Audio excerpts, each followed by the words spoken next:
lot of people view the sleep as the wasted hours of the day. I know that's kind of a little bit of an old-fashioned now perspective, but you'll read old self-help books where people will be kind of like, oh, if you only sleep 4 hours a day, you got another 4 hours of work or something like that. And that's just insanity. A question asked courageously, answered honestly, and lived authentically can change your whole life. For me, that question was, how can I use what I have, what I love, and what I know to bless the lives of others? The School for Good Living and this podcast are one answer to that question. Hi, I'm Brian Miller. I know that the world can work for everyone, but that it won't until it works for you. I've created this to help you make the difference you were born to make. It's a series of conversations with thought leaders who are moving humanity forward. And in each episode, I explore their lives and the work they do. I also ask them to break down how they've gotten their books written, published, and read. This podcast is all about exploring the magic and mystery, and sometimes the misery, of the creative process. So if you have a mission, a message, and the motivation to share it, this podcast is for you. Welcome to the School for Good Living. Hey, welcome back to part 2 of my interview with Scott Young. It's way easier to commit to 5 minutes than an hour. However, after you start doing it for 5 minutes, that can become 10 or 20 or more. That 5-minute rule is magic.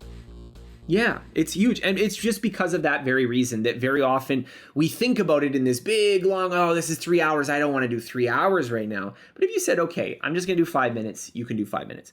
The other thing is to recognize when you're going to have spikes of frustration and that feeling that you want to give up within the activity, because sometimes you'll do it for 15 minutes and you'll get frustrated and then you'll give up. So that also happens after you've started, particularly when learning is in the earlier stages and maybe isn't as intrinsically rewarding. When you're having a conversation with someone, those first few times are rough, that's going to be hard. But when you can actually have a conversation and you're communicating, then it feels nice, it doesn't happen as much. And so what I would recommend is that when you're doing it is to recognize what are the trigger moments for those moments of frustration. So in my own experience, a really good example of this is that when I was learning Mandarin Chinese, I did a lot of flashcards to improve my vocabulary. And when I would get one wrong, I would have this urge to give up. I would be like, this is awful. I don't want to do this anymore. I got one wrong and I'm feeling like I'm dumb and I'm not able to remember it. And like, how did I forget this? And this is so difficult. However, that feeling usually only lasts maybe about 15, 20 seconds. It feels like it's this sort of perpetual state, but it really only about 15, 20 seconds. And so I made a rule for myself that I could take a break whenever I wanted to, but only if the last card that I had done was correct. And it's funny because as soon as you get one correct, now you're all feeling, actually, I'm pretty smart. I'm making progress. And look at this. I'm just knocking the reviews down. I'm getting so much progress with my daily total of cards that I have to do and this kind of thing. And so I think about this a lot because very often people approach the kind of emotional barriers that they have to face as if it's a constant difficulty, as if the effort involved is continuous over the entire amount of time they're doing it. And that's not true at all. Most of the time, you're probably in a fairly neutral state, like you could be doing math problems. And most of the time you're like, okay, copying this and writing this down, doing this. It's just these little pangs of frustration, these little pangs of, maybe right after you finish one as well. Sometimes that's also okay, now it's time to give up because I've done one and you don't feel like starting a new question. So if you can just be very sensitive to that and notice, when do you give up? What is happening when you give up? That might even be an exercise for you. Just write down what was happening when you decided to take a break. Yeah. And if you can just smooth over those bumps, you will make much, much more progress. Well, and I'm so glad you brought that up, because one thing that I really appreciate about this book, and I didn't expect, but in retrospect, it makes so much sense, is about how much of it is about self-awareness. Is about paying attention to those moments when that spike of resistance comes up and you want to quit, and what was happening and how can you anticipate it and guard, deal with it when it shows up. And throughout the book, it was like, this book is, I think, as much about learning about ourselves as it is learning any topic we might tackle. Well, I said in the beginning that I really feel that the brain is an organ of learning. And so when people think about learning, they often think about this narrowly scholastic task, that this is something you do to get grades in school, when really it's the thing you're doing every waking moment to be alive on this planet. Yeah. And so if you understand how learning works, you kind of, in some sense, understand how you work. And so I think that when we're, good example of this, because one of the principles is directness. And so the kind of easy way of understanding directness is that if you want to get good at something, you have to do that thing or do something that's substantially similar. You can't do something that is just purely passive or something that is, feels good, but is a totally substitute activity. And so I think this is a good message, and a lot of people have understood this. But I think the deeper psychological principle here, this idea of transfer appropriate processing that kind of underlies the research behind directness, is actually really deep. And it comes up in lots of scenarios. So I was reading this book recently about anxiety. So in some ways, this is as far away from, learning in school as you could be. Well, maybe not for some people, but in terms of just as a subject matter, learning theory and anxiety theory don't seem like that they would have much in common. And the book was talking about how when someone has a phobia or a fear, there's a process of exposure where you can teach the person to feel safe again so that they won't have anxiety in that particular scenario. This is used in therapy a lot. And one of the things I found really interesting reading this book is that they were talking about how context specific this feeling of safety is. That if you learn to feel safe but your therapist is there, then maybe you only feel safe when your therapist is there. And so it turns out that this idea of context specificity that underlies this idea of directness is really not so much about learning. It's really about how the brain works, that the brain works by being hyper-specific about things. And that actually maybe kind of makes sense, because if you were activating things in the wrong situation, that wouldn't be very intelligent. So the way the brain works is to be quite specific, is to have, fine-tune the results to quite narrow situations. Now, this isn't always what we want. We want to have general skills and general application. But if you understand that this is how the brain works, then this not only impacts your learning, but it impacts things like your habits. It impacts things like your feelings of emotions. That you feel good because it's, this scenario and it's activating this knowledge. And so I think the more you can understand these principles, you can see them manifest in, places that you wouldn't expect. Yeah. Then you start seeing it everywhere. Yeah. Just about. There's so many things I want to ask. But okay, I'm going to transition our conversation to the enlightening lightning round with your permission. Okay, let's do it. Okay. Please complete the following sentence with something other than a box of chocolates. Life is like a... Life is like a... So I have two answers to this, and one of them is going to be my easy answer. One of them is going to be my not so easy answer. My easy answer to that would be, I would say life is like a game. And I think that if you can understand how to play, then you can do it well. The deeper answer to this, I think, and this is not my idea. This is an insight by Tyler Cowen. And he's talking about how when we think about things like big things like life, because we're always living, right? So everything is in reference to our life, or things like the universe. So like the universe or the world is like X. And he was saying that his comment was that he thinks that those things are very difficult because we actually never have any reference point to something not like that. So I think my true answer would be like, life is like all things because it is the only thing that we ever have a reference point to. So it is like a game. It's also not like a game. It's like a box of chocolates, and it's also like a sandwich, and it's also like all sorts of things. And so I think that the opportunities for metaphors of thinking of things are so vast just because really everything that you've experienced has been in your life, and it has been like that. Right on. Thank you. Number 2, what's something at which you wish you were better? I think, this is a good question. I think one of the things that I would like to be better at is empathetic listening, where I can listen to someone and not just sort of understand what they're talking about, but really get the sense of how they're feeling about those things. And it's something that I think I'm not terrible at, but I also feel like it's something I've seen people who are incredibly good at that. Like we'll have a conversation and then they'll come back and be like, didn't you notice that this person was like this? And I was like, oh, no, I didn't notice that at all. And so I would say empathetic listening would be something I'd like to be better at. What do you think makes one a good empathetic listener? So I think some of it is a general kind of skill of just social awareness, that you have a sense of, you have a much better model of how that person is acting and behaving. And so I think there are some people who are a little better at that kind of naturally than other people. And I think there's also people that are better at that because they have more practice. So, people who are therapists, they learn to pick up on little things that other people might miss. But I think also part of it is just investing it in the kind of social interactions that you're in. And I certainly, a lot of people are like this, and I'm certainly one of these, that often I'm in my own head when I'm interacting with other people. I'm thinking about what my own thoughts are on whatever's being discussed in my own conversation talking points, and less on, just really trying to understand what they're thinking about it. And so I think that's also a question of, the perspective you adopt when you're listening. Yeah, right on. Okay, question number 3. If you were required every day for the rest of your life to wear a t-shirt with a slogan on it, or a phrase, or a saying, or a quote, or a quip, what would the shirt say?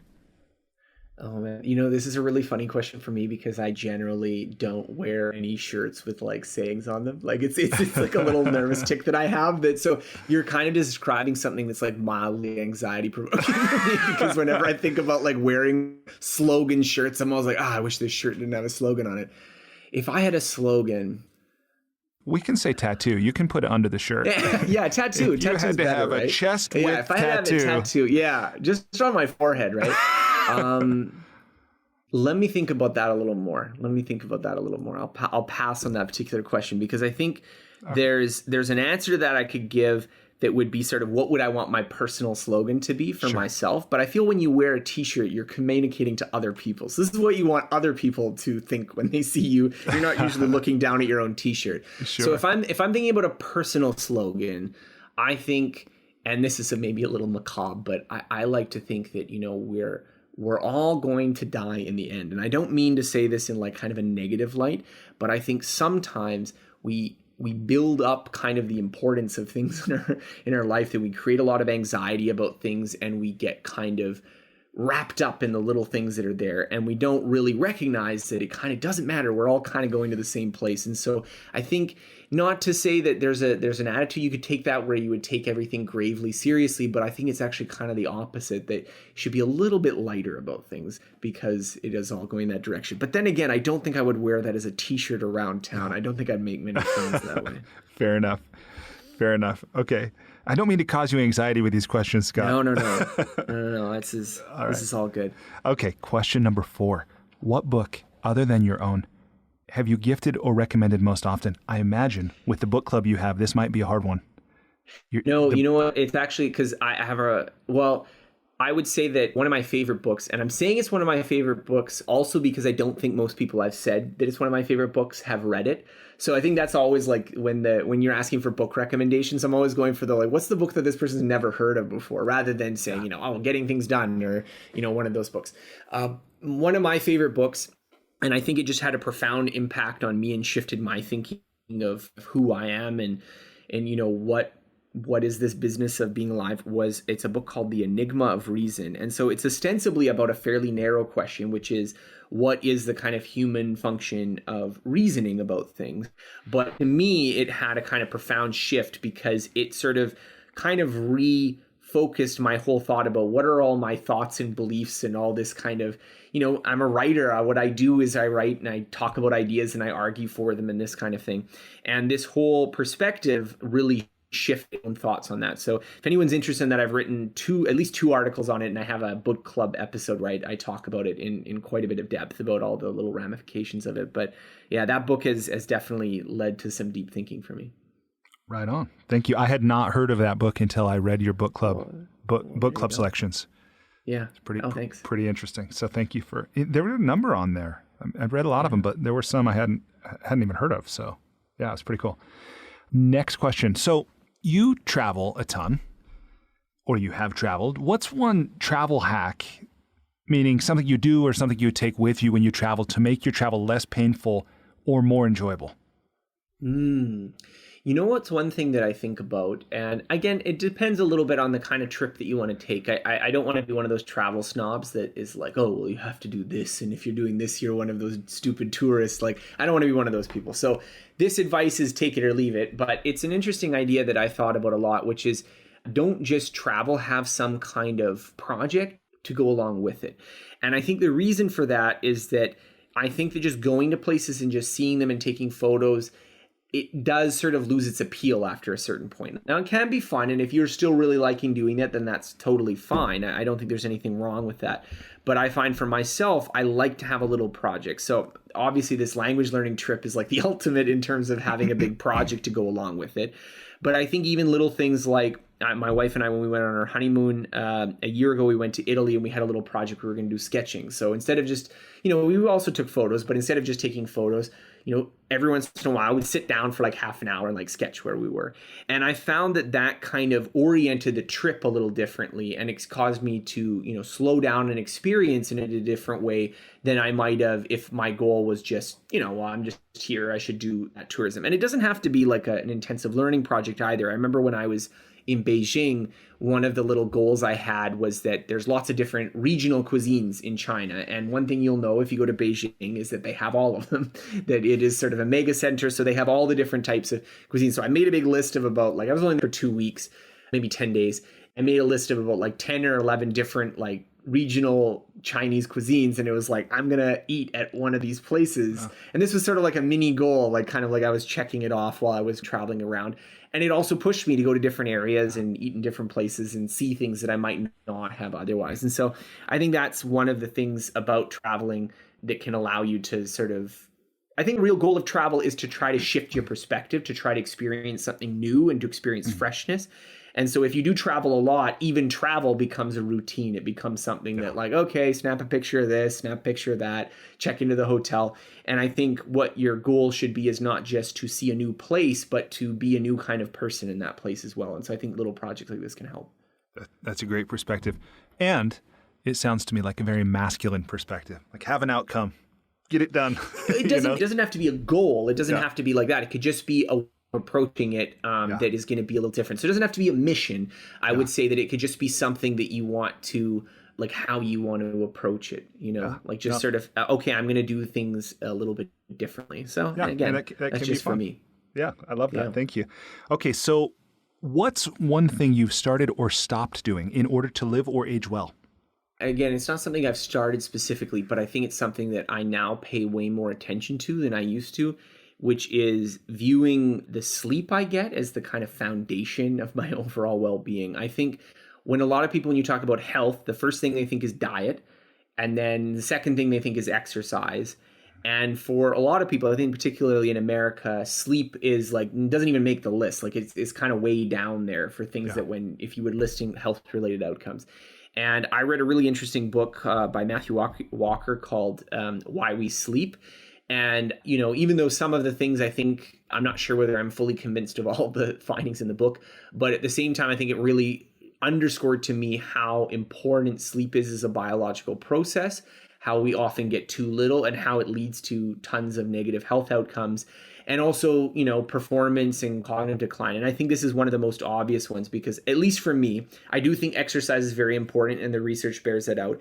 But if I skip exercising for a week, I can still work for the next day. If I skip sleeping normally for 2 nights, I'm ruined mentally. Yeah. So I think that to me just implies that there is a very strong, even short-term effect for sleep. And so little things like, making sure that you have a routine of going to bed, making sure that you are comfortable, making sure that you're not just doing things and staying up late. That was something that I might have done when I was younger and not worried about it as much. But these days, I think that sleep is something, and the sleep habits that I have around it are something that I think are going to be very important in the long run. Yeah. No, I love that. I love that answer. And the older I get, the more I share that perspective. Doesn't mean I follow it, but I listened to an interview with Matthew Walker on Joe Rogan. Did you happen to hear that? I saw some clips of that one. Yeah. But it blew my mind. I got it from his book. Yeah. I learned so many things I didn't know. It was incredible. So yeah, that resonates and for sure. Speaking about learning, if we're talking, because this is sort of the subject of my book, sleep is so important for learning. It turns out that it has huge ramifications for memory consolidation. And so that's actually a really whole fascinating subtopic about how the brain learns things, because obviously it has to make physical changes. And so there's protein transcription and there's, when you're sleeping, a lot of the stuff that actually has to happen physiologically in order for your learning to set in, that's actually taking place. So a lot of people view the sleep as the wasted hours of the day. I know that's kind of a little bit of an old fashioned now perspective, but you'll read old self-help books where people will be kind of like, if you only sleep 4 hours a day, you got another 4 hours of work or something like that. And that's just insanity. That is just the ultimate worst way to be productive. Yeah. So I understand you're based in British Columbia. Is that right? Yes, Vancouver, British Columbia. Yeah. Beautiful, beautiful area. So I ask this question knowing that. Okay. What's Okay. one thing you wish every American knew? What's one thing I wish every American knew?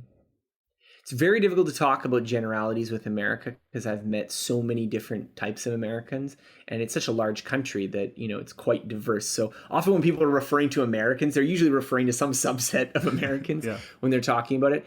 But I think one thing that kind of surprises me when I travel in the States is how many people don't have a passport and have never left America. And I'm not like, again, obviously there's a lot of people who don't have the means to travel abroad. And so I'm not saying this just to be elitist and critical, but people who making more money than me maybe don't have a passport, or people who are, quite well off professionally and they just have never left the country before just because of the culture and this kind of thing. And so I think one of the things I would say, if I could be, kind of humble about it, is that I think this is true in all countries, but I think it's particularly true in a big country like the States, which has such a dominating global media, is that you can sometimes forget that the States is actually a fairly small part of the world. Yeah. And that the things that seem super important to you and the perspective that you have of them are actually quite minor in other places. There's this famous New Yorker cover, which is like the view of the New Yorker, and it's like Manhattan is really in detail, and then as you go, the other parts of the States are like smaller detail and smaller detail, and then as you go even further on, it's just little squiggles for all the other countries and stuff to represent this kind of very local view of things. But I thought it was really funny because there was a magazine cover that did another take on that, and it was about Beijing, and it was like trying to do Beijing of this. And I thought it was just the ultimate irony, because in the picture of like what is the world according to Chinese people or to Beijingers of the world, America was in a lot of detail and Japan was nothing. And I was saying, if you ever go to China, they have a lot more opinions about Japan than they do about the United States, even with the kind of current economic climate we're in right now. And so I think that it's often the case that we have this egocentric view and we warp our own views to support the things that we're interested in. And this is true in all places in the world. But I think given how dominant American media is, it often takes going outside of the country to really see that, actually a lot of people have their own issues that you've never heard about before, and they're not particularly interested in what's going on in maybe that you care about. Yeah, I can see that. And I can, if I put myself in maybe another American's shoes, I think, but Scott, if I get a passport, I might be able to travel somewhere they don't speak English. Well, you know what? I think, and as I said, I think the only difference Canadians have in this is not some sort of fundamental difference, but just that because of the dominance of American media, we get a lot of American media, right? So we get a little bit of that kind of people talking about something and we're kind of a little bit outside of it. And so I think that Canadians generally have a little bit more of a sense of being outside of things maybe than Americans do. But at the same time, I think, traveling to other countries and even it doesn't even have to involve travel. Like one of my real joys that I really like doing now is when I have like little tutoring sessions to maintain the languages that I've learned. And I use this not really so much even as an opportunity to just practice the language, but you get to talk to someone in that country. And so you get to ask them kind of like, what's going on, and what they're talking about is often very different from what you're interested in. So, when Jair Bolsonaro won the Brazilian elections, I was talking to a Brazilian person about that and what their opinions are on that was and stuff. And I think this is something that it's not even just about what's happening, but also how they maybe are viewing it from a very different angle than you are and getting your media and this kind of thing. Right on. Scott, what's the most important or useful thing you've ever learned about relationships and making them work? Relationships. I think that the most important advice I've gotten for relationships, I think that one of the perspectives that has really helped me is that very often when you are upset about something or angry or this kind of thing, and the other person is not seeing eye to eye, my rule of thumb is that when another person is having an argument with you, the other person is usually at least somewhat right. And it doesn't mean that they're 100% right, but they're usually at least somewhat right. And it's your job to kind of understand that rightness in the way that they're approaching things. Because, even with my own wife or with my close friends or associates, often, there'll be like an argument about something where it's kind of like, well, of course I'm in the right. Of course this is the way that it has to be, and this kind of thing. And then as you have more discussion with them and you start to see it from their perspective, you start to be like, oh, okay, I understand where you're coming from, even though maybe I didn't see that before. And so I think if you just start with the presumption that the person you're arguing with is usually at least, let's say at least 10% right. Let's not be too generous to start, because that might be hard to do in the beginning. But if you start with the idea that the person's at least 10% right, and it's your job to figure out what that 10% is, I think you're going to be a lot better off, because you're going to be asking the kinds of questions that seek understanding rather than just blame and arguing. Yeah, that's really wise. And then the final question in the enlightening lightning round: what's the most important or useful thing you've ever learned about money? Or what's something that you're sure to always do or never do with it, aside from compound interest? Yeah, well, so it's kind of hard to even articulate, because I don't even think this is a belief. This is something that I inherited from my parents, and I think this is something that I really view deep down, is that a lot of people view money just as, okay, well, it's a constraint for how much they can consume for things. Whereas I've always really viewed money as freedom, that having lots of extra money, the goal is not how do I spend to match my consumption, but how do I have enough money so that I can feel comfortable and I don't feel like constrained in my other, life choices and things like this. And so it's funny to me when I meet people who don't have that viewpoint of things. So a classic example of this is when a lot of people are buying a house, the logic that drives buying the house is, how much of a mortgage can I get? And then once you figure out how much of a mortgage you get, you buy a house that is that big. And I don't want to say that, for some people, even just buying a house that can barely fit them will be hard enough. So this isn't to say every person, but I know some people recently who have, they just live in an area where housing is cheap and they buy these gargantuan houses. And I can tell that was the motivation, that they went to the bank, asked how big a mortgage they can get. They're like, oh, that much? Okay, I'm going to get that big house. And so to me, I've never proceeded on that basis. I've never proceeded on the basis that what you spend actually has to you're trying to okay, I've got this much money and let's try to optimize the spending. And I think that if you can approach it that way, and obviously, having a healthy career and earning enough money to live is an essential component of that as well. But I think if you can approach it that way, you have a little bit more space for things. You have space so that when things go wrong, you have a backup. I think a lot of people live sort of unwittingly with a very narrow margin of error with their finances. And I've always felt like that margin of error is the thing that I'm trying to avoid, because that's the thing that diminishes my quality of life. It's not that, okay, well, I didn't spend up to the maximum, but that this little margin of error was so razor thin that something went wrong and all of a sudden I'm panicking because I don't have enough to make that car repair, or I don't have enough to make this. Is if you are viewing it from that lens, I think it's really hard to manage your money. Yeah. As I was hearing you describe that, I was like, isn't that just what everybody does? They do that when they go shopping for a car. A lot of people don't, and a lot of people, the surprising thing too is that I found that a lot of people who, have less money are often more likely to approach it from that lens, that you are in objectively a riskier financial situation, like setbacks could really damage you, and you get an extra $200 or something like this. And so it's like, oh, I got $200. Okay, let's go buy a skateboard or something like that. Yeah. I remember I was in university and I was working on a project with a friend who was, I think he was like $50,000 or $60,000 in debt, and he was kind of joking about it, which in Canada is quite a bit because our university doesn't cost as much in the States. And he was kind of joking about how much he was in debt. And then I remember we went on some sort of project. We were out somewhere, and he just decided he was going to buy a new skateboard right there. And I just remember thinking, not even that I was going to oh, well, that's crazy, but just this person's model of the universe is so different from mine that that was his idea of oh, I have some spare cash. Okay, let's spend this right now. And a lot of people do that way. Yeah, many people for sure. Okay, so I want to say this here before, I know we're nearing the end of our interview, but before we transition to the final portion about writing and creativity, I just want to share with you that I have made a Kiva Loan on your behalf as a way of saying thank you. Oh, thank you. Yeah. Yeah. So to a woman named Carmen Guadalupe, who is, I believe she's based in Ecuador, and she's going to use this money to buy jugs of water to sell, and thereby improve the quality of life for her and her family and people in her community. So yeah, it is in Ecuadorian place in a place called Manta.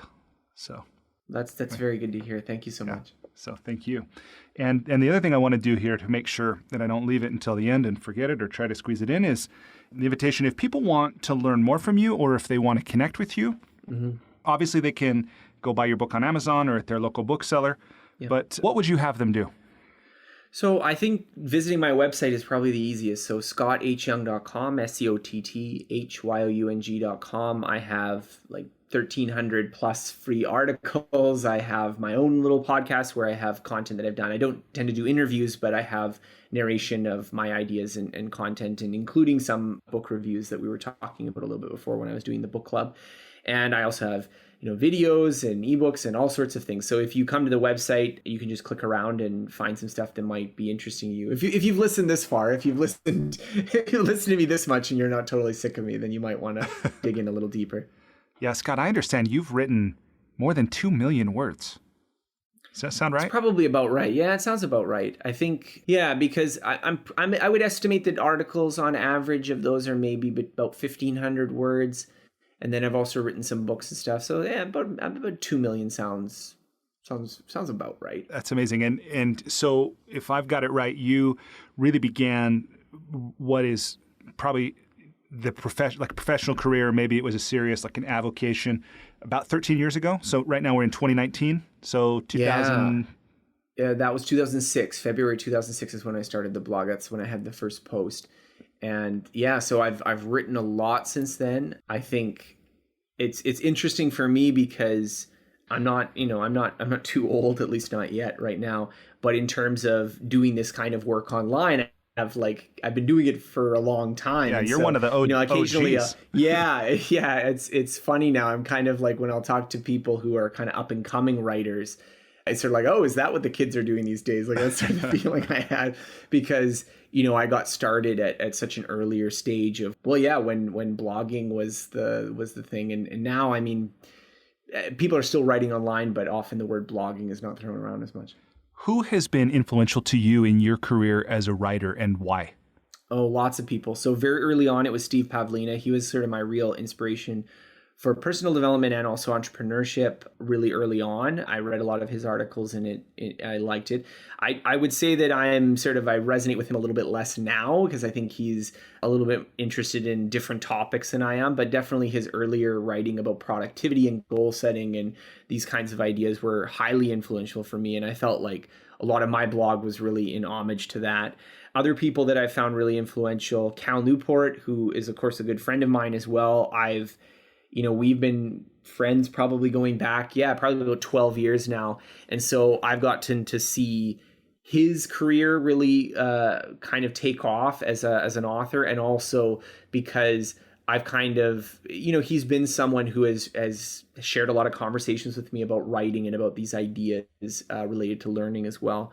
Other people have been really influential. Ramit Sethi has been someone I would call sort of informally a mentor figure for me for a number of years. I would say that, every time we have a little conversation and I'll tell him about, some kind of, I'm struggling with this. And he'll often give me some kind of insight or question that he'll pose to me that, oh, okay. And then I'll think about it differently from there. So he's also been someone who's been really influential to me. And I can think in terms of people that I don't know personally or people that I have not had the privilege of meeting yet that have had, a lot of influence on my writing as well. Like I think about I think about people like David Allen for getting things done. I think about people like Tyler Cowen, I think is someone who's influenced me a lot with his approach to thinking and writing. Robin Hanson, I think about the blogger Scott Alexander is someone that I've admired greatly. So I've had a lot of these different influences over the years of thinking about what I like in writing and what I admire and respect and trying to inch towards it. Right on. You're truly a student. I try to be. I try to be, yeah. So if somebody is now in a position, somewhat like you were when you started out, that they know that they want to write, they feel they have something they want to share, but they maybe don't have the confidence or they don't yet have the experience or the education or the relationships or so many of the things that it's easy to look at people who are already successful. What do you say to somebody who's in that position? Well, I think writing is really good. I think that the sort of the path that ended up working out for me, which is becoming kind of a professional writer, that is probably beneficial to the minority. I think that most people are probably not well positioned to be professional writers. And I don't want to say that to discourage anyone who's serious about it. If you're serious about it, then you can do that. But at the same time, I think that the point that I like to convey is that knowing how to write and having a platform that you write to, I think is enormously beneficial, even if that's never your job, that it can often be a way of communicating your ideas. It's a way of meeting peers and mentors. It kind of acts a little bit as your resume, and it acts as a way of talking about it. So I've met a lot of people that their careers are not writers. They are entrepreneurs, or they are, investors, or they're programmers, or they're what have you, but their writing just becomes such a powerful tool for them to encounter other opportunities and meet people who will help them grow and develop. And so I think that writing is a really fundamental skill. I think that writing is often a way of understanding your ideas better as well. We were talking about it a little bit before, but I think that it's a big difference between having ideas or thinking you have ideas and being able to write persuasive and cogent essays about it. I often feel this way, that I have this hodgepodge of ideas, and it's only when I sit down to write that I really understand what I think about it and what I know about it. And so I think for a lot of people, I would encourage them to get into writing, even if they're not sure that they want to be quote unquote writers, that they just want to think better and explore ideas. How do you talk about that hodgepodge of ideas, that strikes a chord with me. I suspect people listening, and people who are interested in this part of the creative and writing process, probably some part of that resonates with them as well. Will you tell us a bit about how do you capture those? How do you organize them? How do you refine them? How do you prioritize them? How do you editorially schedule them out? What's your process? That's difficult. I would say that I'm still working on my process. So this is a work in process, so to speak, of my process, because I recognize deficits in my own process that I would like to remedy, things that I'm trying to improve. And again, so for me, like the perpetual student, I'm trying to not say that this is the right way to do it, but saying this is the way I've gotten to so far. Well, 2 million words, something's working. Well, I mean, I'm producing. I think for me, so I would say that I'll talk about my approach for writing an article, because I think an article is my typical unit of production. I have written books before, but I would say even the book that I just recently wrote, this Ultralearning, was a very different process than the previous ebooks that I'd written, which were a little bit more like the way that I would write a long article. So the way that I approach an article is usually I have some idea. And for me, the idea is usually abstract. It usually comes from an example, but it's not necessarily the example that I want to use in the post. But it will usually be something, it will be often in the form of a question, and it'll be something that I'll think is interesting. So I could give a few examples of some ideas that were like, this was the kernel of it. So a post I wrote recently called, are you walking over, I forget exactly the title, something like, are there $100 bills lying on the sidewalk or something like this. Remember the note I took when I was interested in this idea was about the question of how much low-hanging fruit there is. So originally it was framed in terms of low-hanging fruit, but I was thinking about this idea because I was noticing people talking and having conversations, and they tended to split into two camps. That there's one camp that views the world primarily through the lens of, things work, and if there's an opportunity, someone would already taken it, and this kind of way of, I'll call it kind of an efficient mindset that, like, if there's some low-hanging fruit, someone's picked it already. And then there's another mindset that the world is full of opportunities and people are lazy and they don't pick them up and they're obvious and you just have to think about them. And so I was sort of reflecting on that kind of idea. And so this was sort of the initial kernel of the idea. Now, it's not enough for a post. Like, I don't think it was good enough to write about. I could have maybe just written something down, but it would just be my opinion, and I don't think it would have had been that compelling. And so I was sort of just hanging on to this idea and waiting and trying to gather other things.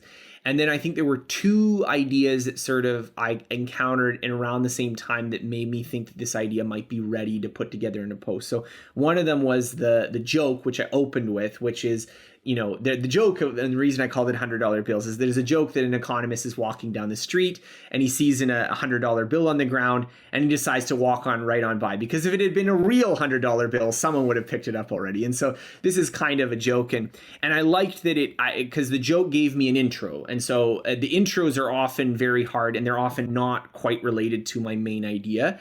That the intro is often the how do you get someone who does not care about this abstract question, you give them something to hook their attention. And so I like things like jokes, or I like things that are little anecdotes or little things that are kind of like you can understand that on your own, and then you can get into a deeper, more abstract point. So when I had that, I knew that, okay, I might have the opening and now the kind of the main idea that I want to hit. And then I found this article written by Jason Crawford about the history of the bicycle. And it was all about why wasn't the bicycle invented in like 1400? Yeah. Because they had all the pieces. Like, I mean, they had clockwork engines and stuff back then. Why didn't they have a bicycle? It would have been really useful.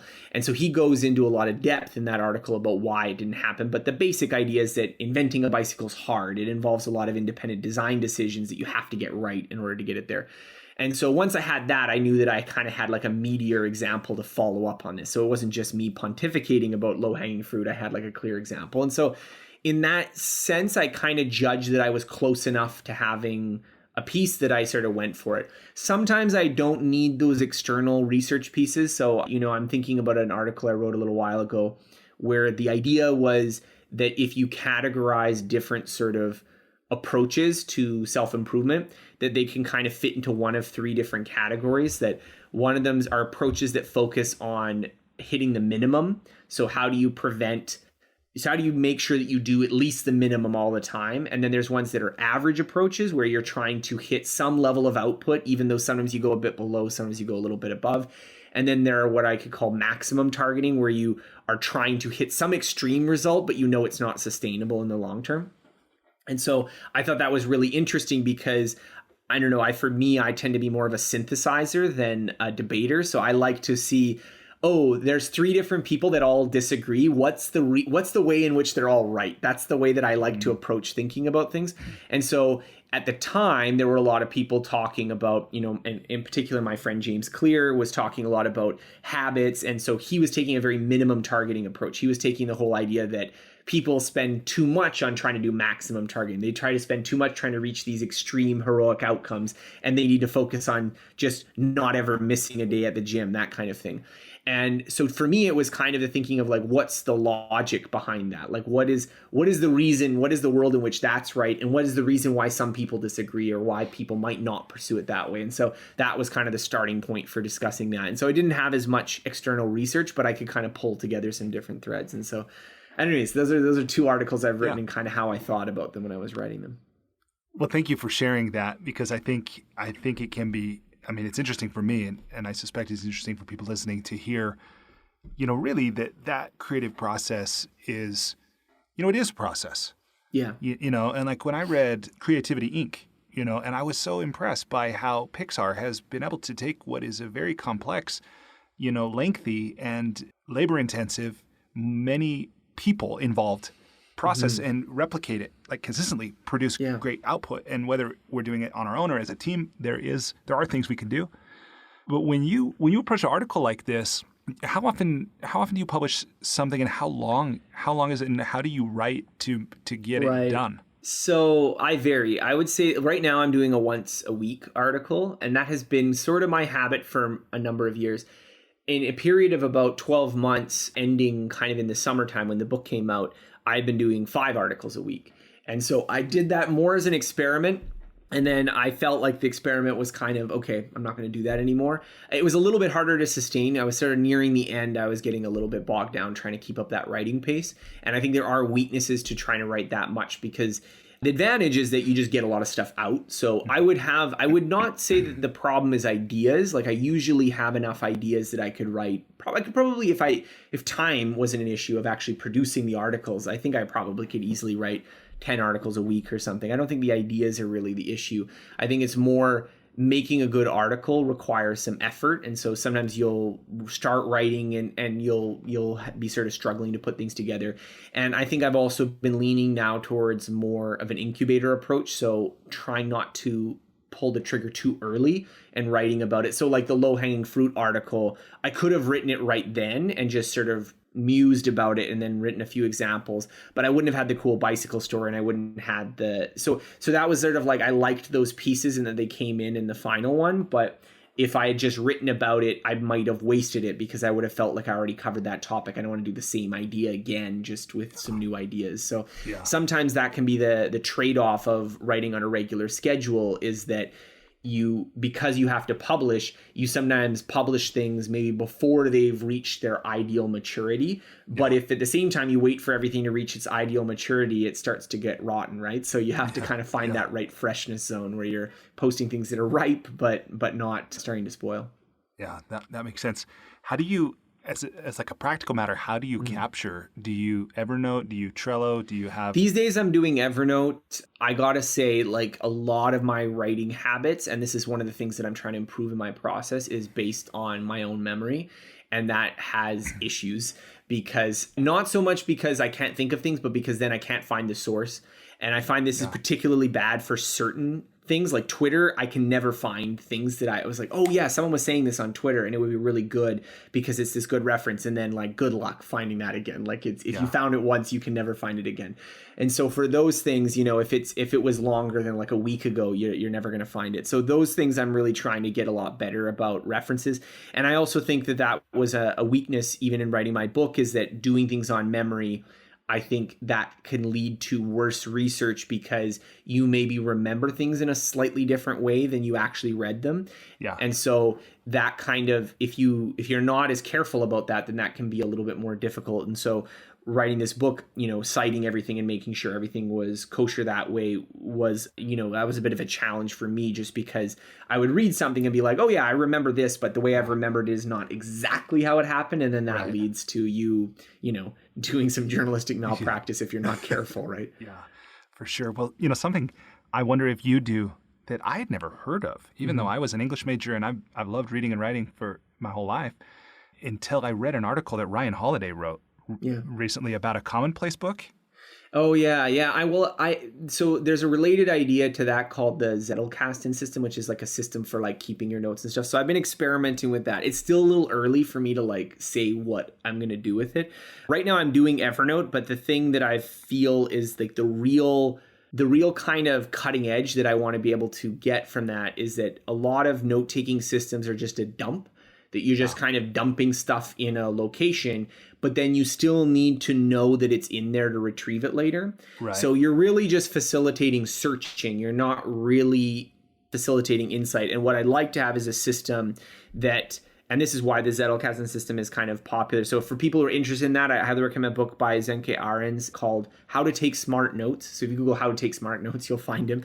And a really good book because he talks about this system, which was built by this German sociologist, and it was basically the system of index cards. But the idea and the difference between just taking notes normally was that you were synthesizing. So it was kind of like an intermediate product between taking just notes of what you're finding and turning them into papers or articles that you want to publish. And so what he would do is just sort of, as he finds things, he would sort of say, okay, how does this relate to the threads that I'm currently working on? And then integrate it into those threads as it was happening. Now, I haven't figured out the right workflow for that yet, because even the ones I've tried a little bit with it, they tend to get weighed down by their weight. There's too much stuff, and then you have the problem, you can't find things again. So I'm trying to figure out where I want to go with it. For a little while, I was doing a system where I was doing kind of like article stubs. So this $100 article was one of those examples where I had made a stub that, okay, I want to talk about low-hanging fruit. And then I just listed all the things that I could think of right now that I could include in it. But then I just let it incubate. And then when I found some more things, I put them in there. And then when there was like, okay, there's enough, I can write this into an article. But the problem with that is that then once you publish the article, that thread is kind of dead. And so what you'd really like ideally is for it to continue discussion so you can further it rather than, okay, well, that idea is done, let's go to a new one. Yeah. And I think that's how you really get depth. So I'm still working on this process. I haven't really figured it out. Okay, I feel better about myself now. So thank you if you can produce the work you're doing without it. Okay, so last question. So the last question, and then I want to ask if you have encouragement for people listening. But the last question is, how do you want the world to be different because of your writing and because you lived? So I think a theme in my thinking about things is that I'm very focused on individual change as opposed to global change. And I feel that because I think a lot of people approach it the opposite, that they want to change society, but they don't really want to change themselves. And so the way I've always approached it has been from take the world as a given, and then how do we succeed and survive in it. And I don't want to say that, this means a kind of pessimism or futility about it, but rather I think if there is going to be any change in the world, it's going to have to emanate from within. And so people who kind of put it the other way, that like, well, we need to change society, I kind of feel like that's a little bit putting the cart before the horse, at least for some situations. I don't want to discount people who are, arguing for real social change. But at the same time, I think like for myself, when I'm talking about learning, for instance, therefore my focus was a lot more on how can we be better learners? How can we achieve what we want to achieve with learning, rather than just education reform. And so I think that that's sort of a different perspective on it. And so for me, when I think about my writing, I think about it from that perspective, that what I would really like is for someone to read my book or any of my other writing and say to themselves, oh, you know what, that's cool. I'm going to do a project. I'm going to change kind of my life, and I'm going to try to do something different. And I've heard from people that have done things like that before. And so I think that's really where I want to have my impact. And you know what, if this results in some, changes that are bigger or more macroscopic, that would be great. But I think for me, I think about it in terms of paying it forward, because I feel like there's been a lot of people who have given me advice and wisdom that has impacted my personal life immensely, that has made me a better human being. And so I want to give people the opportunity to experience that themselves in whatever way I can. That's awesome. Well, you're doing it. You did it for me. Thank you. So thank you. Thank you. Yeah. So any final, I don't want to reduce our entire conversation to a soundbite or anything like that, but is there like a final send-off or piece of encouragement that you would give to somebody who's involved in this creative endeavor, trying to serve others, enjoy themselves, and earn a living all at once? Yeah.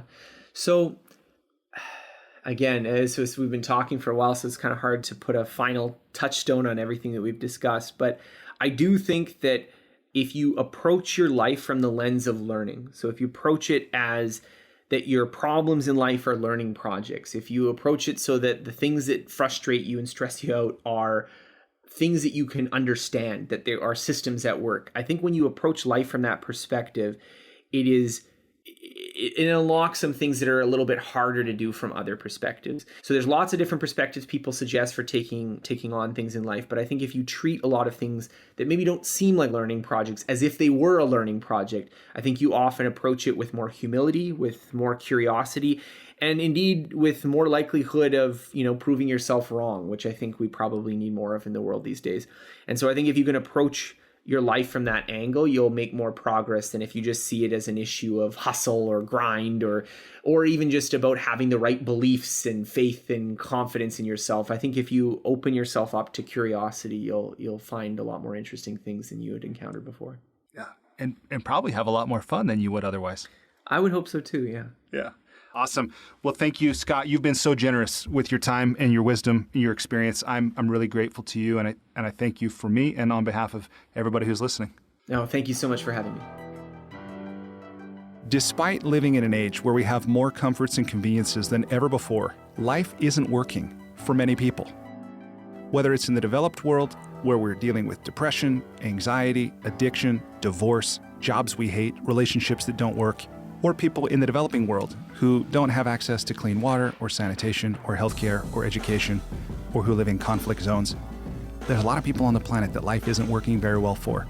If you're one of those people, I invite you to connect with me at goodliving.com. I've created Life's Best Practices Breakthrough Coaching to help you navigate the transitions that we all go through. Whether you've just graduated school, you're going through a divorce, you just got married, you're headed into retirement, you're starting a business, you just lost your job, whatever it is you're facing, I've developed a 36-week course that you go through with me and a community of achievers and seekers who are committed to improving their own lives and the lives of others. So through this online program, you will have the opportunity to go deep into every area of your life, explore life's big questions, create answers for yourself in community, get clarity and accountability. If that's something you're interested to learn about, I invite you to contact me directly at brian@brianmiller.com or by visiting goodliving.com.